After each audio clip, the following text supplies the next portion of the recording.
I don't have anything to comment on. There is, admittedly, I don't know, I think I put it out, but it was a really nice flash video that used our theme. It was more stylized stuff and visuals rather than trying to tell the actual story or just mashing silly things like on, I just remember the name of it. Was that the No, it was not the Fun Fly video. It was before that. It was like the characters are barely even bald. It was more the techno-y, older style of Japanese flash videos, the numbers and the lines sprouting everywhere. And yeah, I should remember the name of that one though. I think I know what it is. This is actually a pretty good one. Oh, I do want to mention, by the way, over the course of the weekend, we're probably going to be setting up Touhou stations in the gaming room. So if you want to come by, we'll probably have one of the mainline games and probably Phantasmagoria, Flower View, the versus shooter up at some point too. So if you want to come by and watch or even give it a shot. Yeah, Especially if you're new, please do. Yes. We have like 25 minutes until the panel's over. When is Renoske going to get mentioned? the panel's now over. It's good. Actually, I do kind of regret not bringing that up before. One of the main Touhou print works was a short story series called Curiosities of Lotus Asia. And Renoske is basically the main character. He's a half human, half yokai Japanese spirit. And his ability is basically to look at any item and be able to tell what it's called and what its primary purpose is, but not necessarily how to use it. And so he runs a secondhand goods shop at the edge of the Forest of Magic, where Marissa and Alice live, and he basically sells things that fall into Gensokyo through the border from the outside world. There was an issue of it, I think, where Yukari comes in and gets an iPod off of him. But it's really neat Zoom style writing. Rinosuke's personality, I think, is often compared to Kyon from Haruhi because they have kind of that same deadpan snark, refuse to get carried away or deal with the BS of all the crazy people around them. Marisa and Raymond come to his shop and harass him a lot. And Marisa is a kleptomaniac, by which I mean a kleptomaniac. So she has all sorts of random things in her house. And she never throws anything away either. Yeah. She has a giant mountain of stuff. There's an issue of Curiosities of Lotus Asia where Rinosuke finds that she has the Japanese Holy Imperial Relic, the sword that Susanoo used to defeat Orochi, is basically in a garbage pile in her house.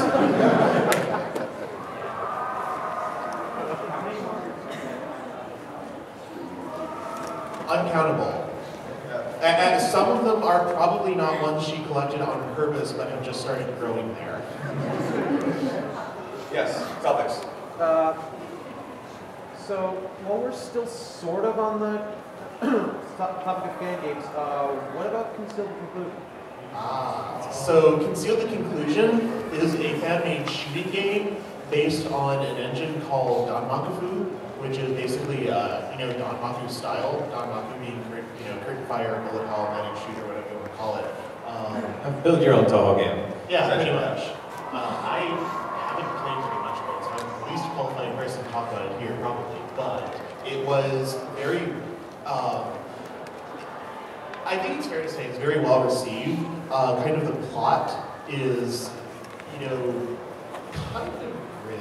It ends up with, it's basically, it was all a dream punchline for Gensokyo, but it's very well known. It has some really good music too. There's a really great remix of G3, which is one of the songs from one of Zoom's music CDs, one of those 5 music CDs that's used as, I think, the extra stage theme.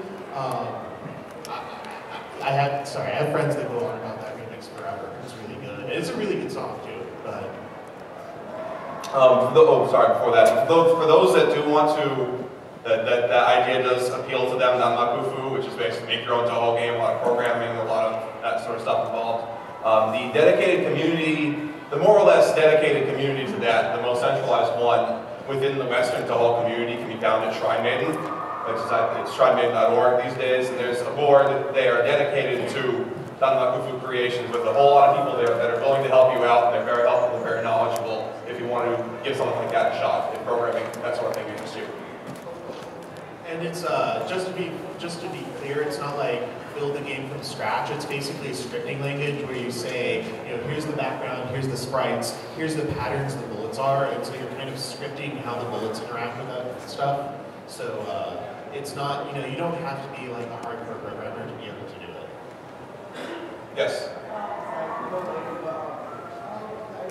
sure if you guys introduce yourself. Can you see Kilga? Oh, yes, that would be me. Yep. Okay. Thank you, I guess. Do you guys want to introduce yourselves? I feel like I can ask, but I can single out like that. Sorry, Kilga, I'm not internet famous, so I'll pass. Nor am I, and I don't care to be. I translate stuff occasionally, and sometimes it even has to do with Touhou these days. That's about it. So yeah. That Setmania film file you played once? I made that. That's why. Yeah, you were a real dick back then. Yes, I was. Run, Kilga, run. Not in those shoes, I'm not.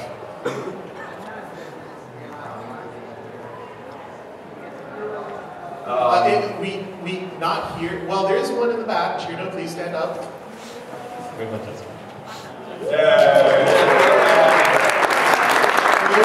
For those of you who don't know, which there are probably one or two in the room still, but Chirno is widely regarded to be the village idiot. She's the strongest!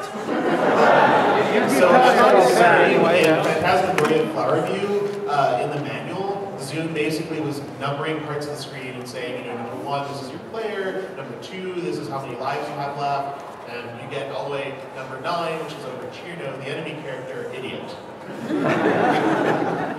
So yes, look at that bucket, just look at her, etc., etc. If you came in by train, like the local commuter train, if you go to North Station, take the T to North Station, there is I guess a pier number 9 with the classic Circle 9 on it. Come see us after the panel. How much I'm graffiti is on that picture thing you right now? in front of a cream wall so I can Photoshop you into that station.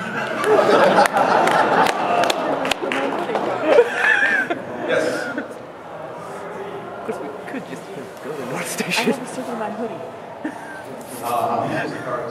In terms of just the normal bullet hell shooters, Yeah. I would have to say in terms of easiest, it would be probably Imperishable Night, personal favorite, but still relatively on the easy side.